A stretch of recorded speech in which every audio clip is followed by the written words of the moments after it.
Okay.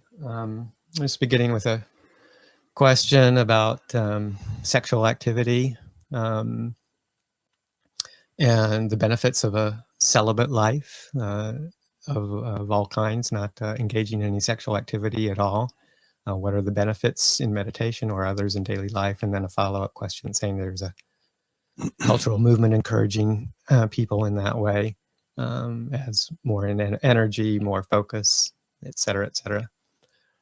And yeah, at least from there's several aspects that you can look at it from our viewpoint.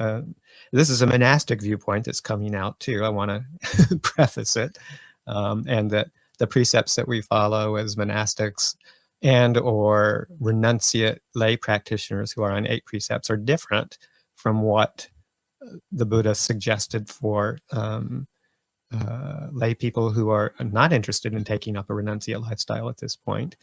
So you've got the 5 basic precepts, which is common to all Buddhist practitioners or anybody who wants to just live a skillful life of non-harming. And then the 8 precepts and then the monastic precepts on top of that that approach more of a renunciate level of practice. And at least one aspect of it, and the best memory I have is when one of our family doctors in the early years of Abhayagiri, we had a kind of a counterculture hippie doctor, ex-hippie doctor. He was great, one of our very good friends. And the first time I saw him and he was doing a physical exam and we were talking about my lifestyle, he looked at me and he said, well, you know, I've talked with other monks before. There's a Christian monastery close to us, and he saw many of them as patients. They're also a celibate order. And he asked me, he said, well, you know, I talked with them, and now I'm here talking with you, and I want to ask you the same question. And he says, why celibacy? And I was caught off guard a little bit, but the answer that popped up into my head was, well, it's just a lot simpler. And he looked at me and he said, that's the best answer I've ever heard. I think he was going through a divorce at the time too. Because I'm sure he got all sorts of other answers or you know, about, you know, sin and, you know, all those kinds of angles of it that can be the basis for some people's decision for celibacy, which isn't the case with Buddhism. So, you know, that's it, you know, in terms of the whole realm of worldly relations. You know, if you're using sexuality in conjunction with a relationship with other people, you know, you just willingly enter a more complex way of life. You've got other people to consider. You've got that kind of sexual energy to kind of manage between 2 people, you know, who are never going to be on exactly the same wavelength. And the amount of attachment that can come in relationships and the amount of responsibility to attend to a whole different level of human interaction. It's there, and it's not that it's bad or immoral in any way whatsoever, but it takes energy, it takes time, it takes commitment, it takes attention to manage that carefully in relationship with another person. And to some extent, you know, and this may be debatable for extremely advanced people, but, you know, to some extent it limits your ability with other people, you know, assuming that you're in a committed relationship. And that I found that, you know, with the ability to be able to set that whole realm of interaction aside, that I can open up to a much wider and broader range of people with the more, you know, broad and expansive kind of loving kindness that is not based on sensuality, that's not based on any form of, you know, one-to-one relationship that is exclusive.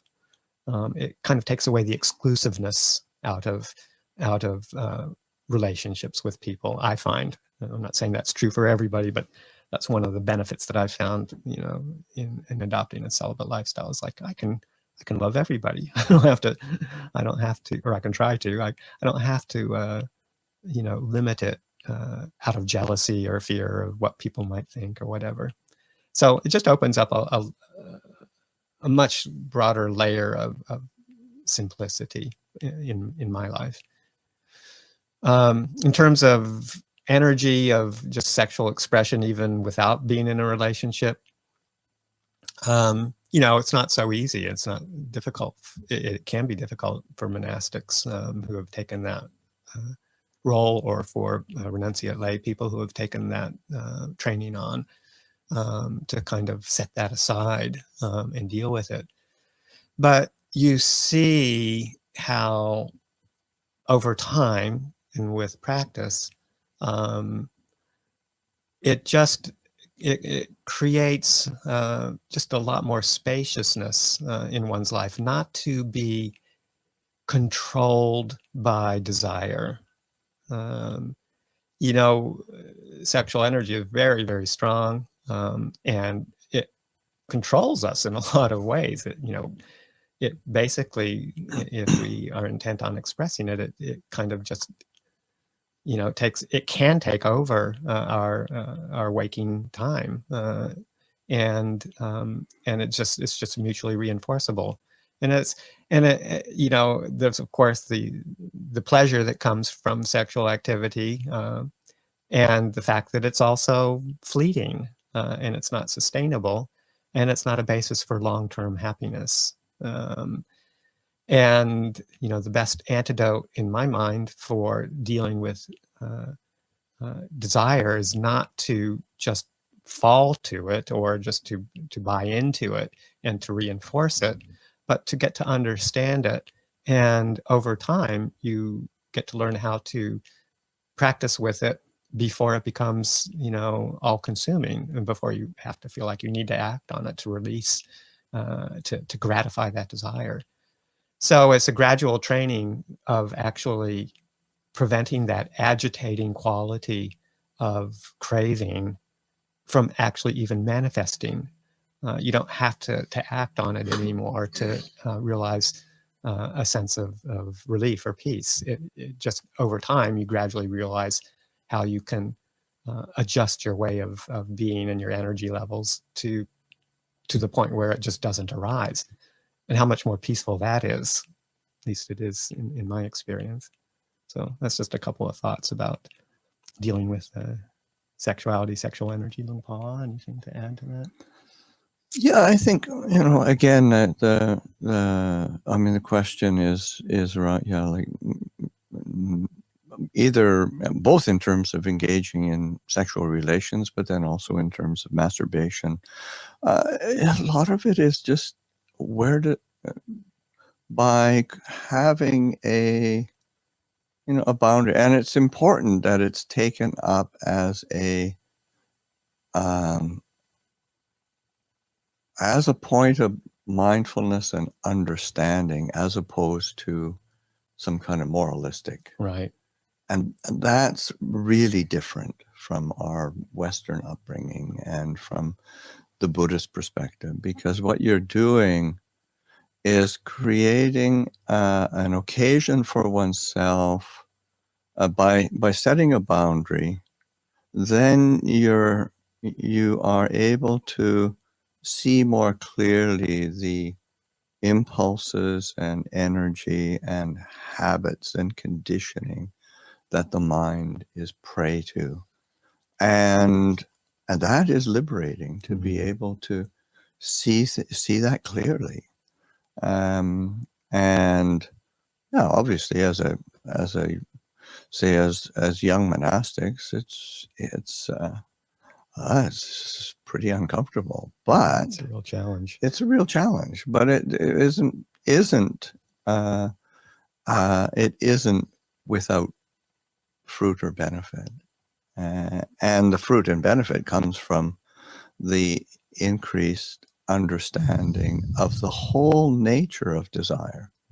Because if we're constantly kind of feeding it, allaying it with external sources, then the internal doesn't get a chance to grow. Right. Doesn't get recognized. It doesn't get recognized. It doesn't get understood.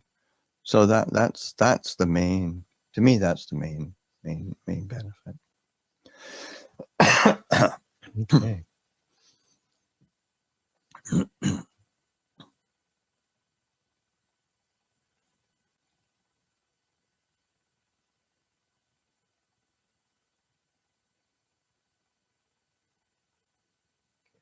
Lots of conversations going on in the room. Let's see.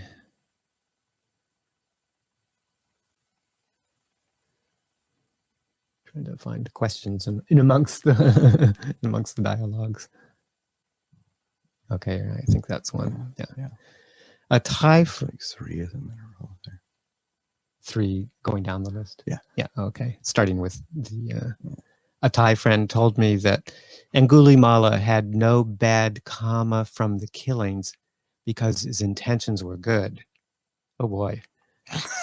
He was killing out of the love for his teacher who asked him to do it. I don't understand the story in that way at all.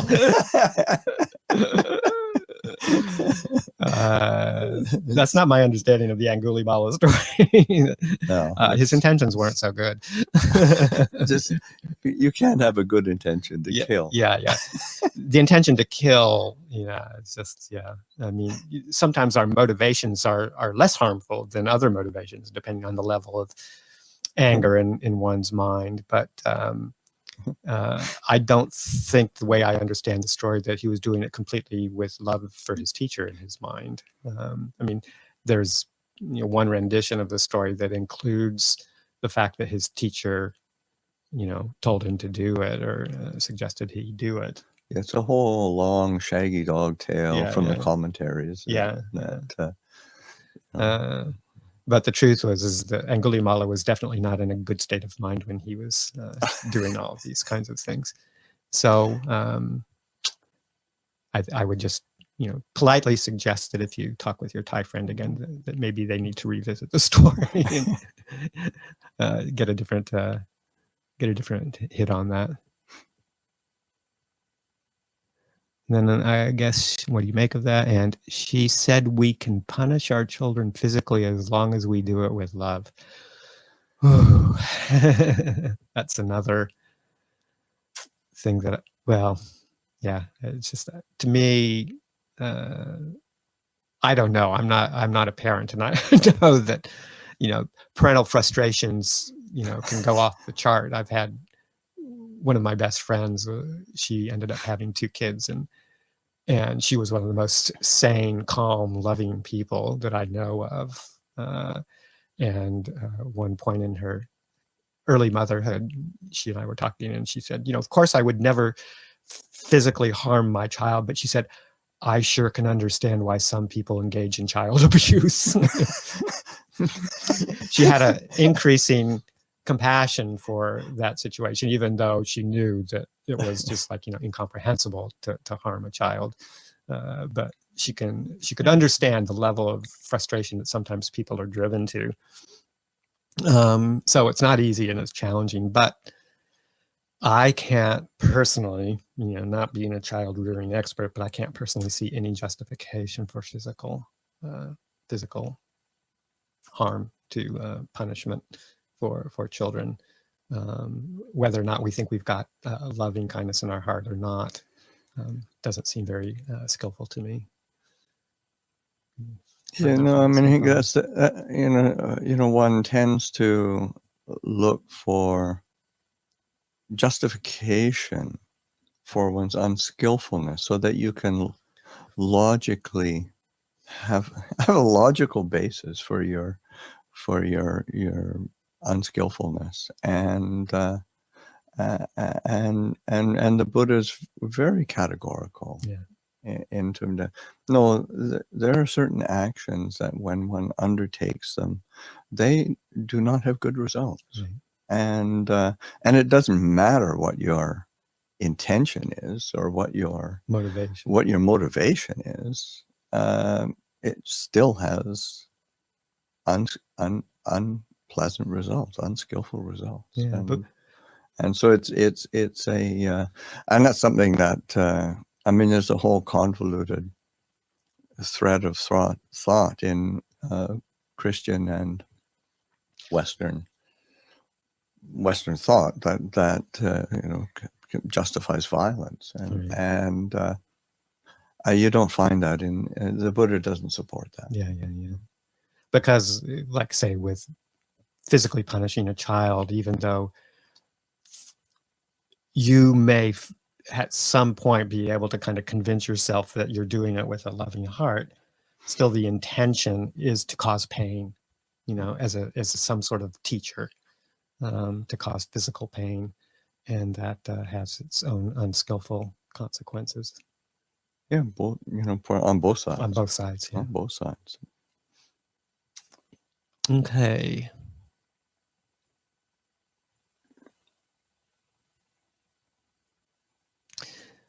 Wondering what sutta is the Angulimala story in, I think, and it's in the Majjhima Nikaya. One of the aspects of it is in the Majjhima Nikaya, and it's actually just called the Angulimala Sutta. It's called the Angulimala Sutta. Yeah. Somewhere in the middle part of the middle length sayings, Majjhima Nikaya.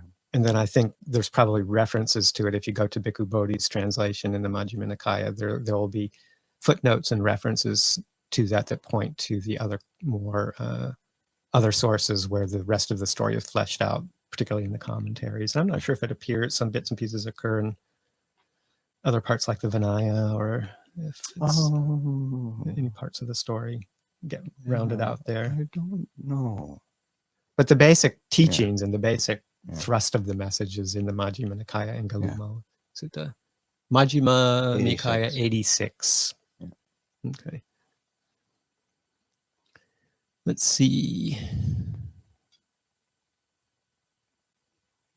Okay, maybe have time for one last question, even though there's maybe some more. We'll have to see. Anyway, Ajahn, is the shortcut to reflecting on past behavior that we are not the self we were? Well, if you're reflecting that you are a different self now than you were before, then that's just kind of, still reflecting from a self viewpoint. And that there was a self that was you then, and there's a self that's you now that's different from the self that was you then. That's just kind of like kind of still entangling oneself in self view. And there is a very important point in that question that says that one way of helping to deal with regrets from the past is realizing that actually that wasn't who we are any more than what we're reflecting on as ourselves now is who we are. So it kind of takes the edge off. It takes the motivation for self-blame if you can see it as a perspective of unskillful behaviors that one engaged in, rather than taking it as part of your personality of who you were or who you are. But you can't use that. We were talking about spiritual bypassing the other day with somebody, and you just have to be careful that if you dismiss it as, okay, well, that has nothing to do with me because there is no self, or it's not self. If you're using it in that way to kind of escape some sort of sense of responsibility, or skillful regret, hiriyottapa, skillful regret, then you're just bypassing and using it as a way to set down and avoid having to think about it. It's kind of almost a process of denial or deflection. So it's best to hold it in the sense that these are perceptions and memories that are going to come up with an associated feeling because of karmic results. This is what happens when this particular conglomeration of events, mind and body, do something that's harmful to others or harmful to our own peace of mind. And that the memories are real. The action was real. The results are real in a sense. And one has to hold them with care and concern without turning it into a self-construction. And then it doesn't even if one is able to let go of the self-construction around it as a memory, it does not mean that one doesn't have to attend to it at all. That one has to, again, recognize with some sort of skillful regret and move on with the, intention not to do that anymore and to create, very open, non-harmful, boundless, exalted states of mind. Yeah, very good. Let's see, it's 7:46, so let's see if there's any one last quickie.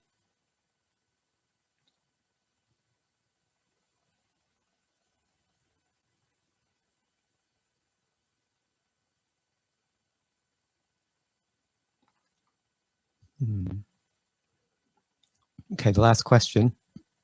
So often I mistake incoming karma, sort of like incoming attacks from from the enemy, as new problems affecting my life. New problems affecting my life. Can you speak a bit about becoming more skillful in recognizing old karma for what it is? It's a hard one to recognize. The law of karma is one of the laws of the universe, if you will, or the realm of experience, and it's a very significant one, and it's the one where we can have the most impact as we choose how to receive the effects of karma, which the word for the effects of karma is called vipaka, results. So as we receive those kind of coming up from past action or present moment action,